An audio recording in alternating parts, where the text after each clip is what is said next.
Hello, grumpy old fart here. I'm doing a series of videos on older UFO incidents, UFO reports, abduction cases, things like that. Excuse me, because last year the Navy announced that some gun camera footage that some of their fighters and some other aircraft got off of the carrier Nimitz was indeed real.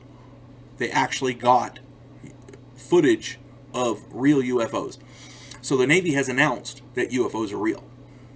Okay, go back and check out some of my other videos on the thing, especially UFOs. Evidently, that's the first one of the bunch. So I'm going back and looking at some of these older cases because we don't know if they're at the time they seem crazy, but now that we know UFOs are real, we have to go back and look at them with a different air, a different eye, an air of credibility. Because if these people were telling the truth, a lot of people have been unjustly stigmatized because of this. Some people have lost their careers, things like that. So here we're doing the Tehran, Iran UFO incident from 1976. A little bit of context here.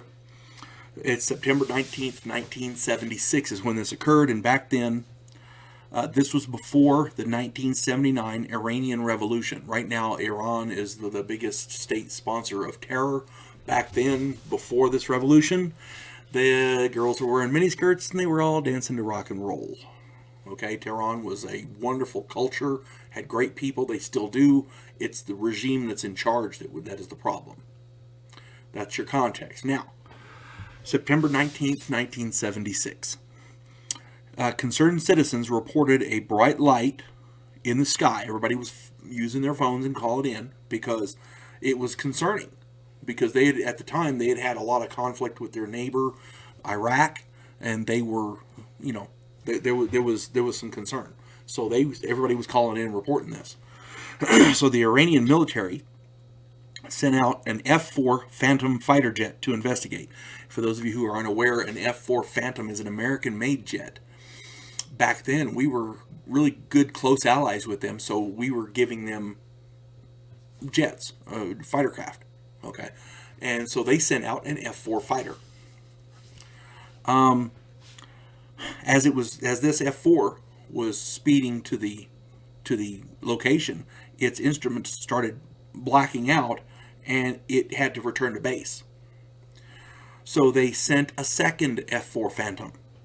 And the F-4 Phantom is a really great aircraft. It's good, right? It's a little outdated now, but at the time it was top of the line, and it was right now it's still a good close support aircraft. It's a nuclear capable aircraft, capable of delivering nuclear bombs and things like that. So it's a capable aircraft. It's not wimpy by any standard, even in today's standards.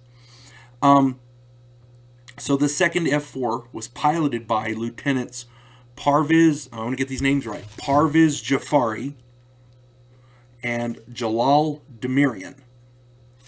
Now these two in this second F-4, they achieved a radar lock on this thing. So whatever was out there, it was real. It had substance. You can't get radar lock on an illusion. It was there. The plane then experienced electronic blackout and weapons failures. Okay, so the first airplane experiences these problems and it has to turn back. Second airplane gets a radar lock and then starts developing the same problems. Okay. At this point, they witnessed a smaller object detach from the main UFO, and this smaller object advanced on the F-4 at a high speed. The pilot thought they perceived it to be an attack. They thought this thing launched a missile or something at them. So the pilot turned and tried to evade this attack, what they perceived to be an attack. The object followed for a short time and then turned and rejoined the main object. When they turned away, the instrumentation returned to normal. So while they're engaging this UFO, their instruments are going crazy, going blackouts and all. When they turned away, suddenly their instruments are clear. The electronic problems were also reported by a commercial airliner. So 3 airplanes reported this stuff. All right. Now, this instrument made news all over the world.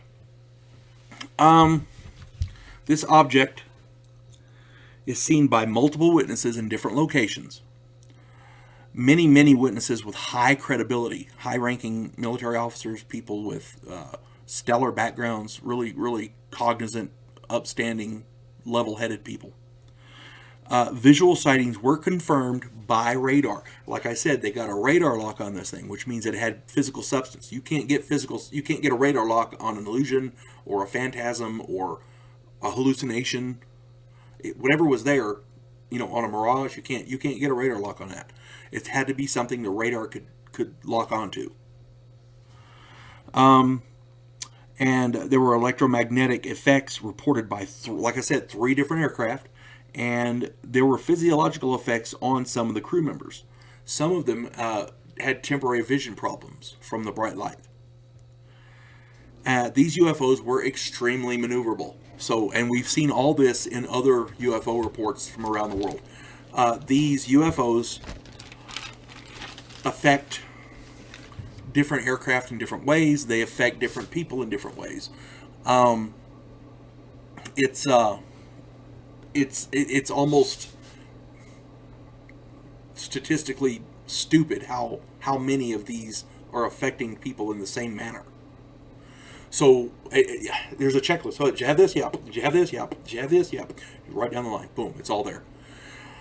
This happened, like I said, before the Iranian Revolution, when Iran was more or less our allies, and the people who reported this were stand-up people, quality people. Okay? So we have no reason to disregard them. This just goes to show you it's not just America. Other militaries have seen these things and reported them. Right now, Iran is not real friendly with us, but back then they were, and they were reporting it too. You folks have a good day. God bless one and all.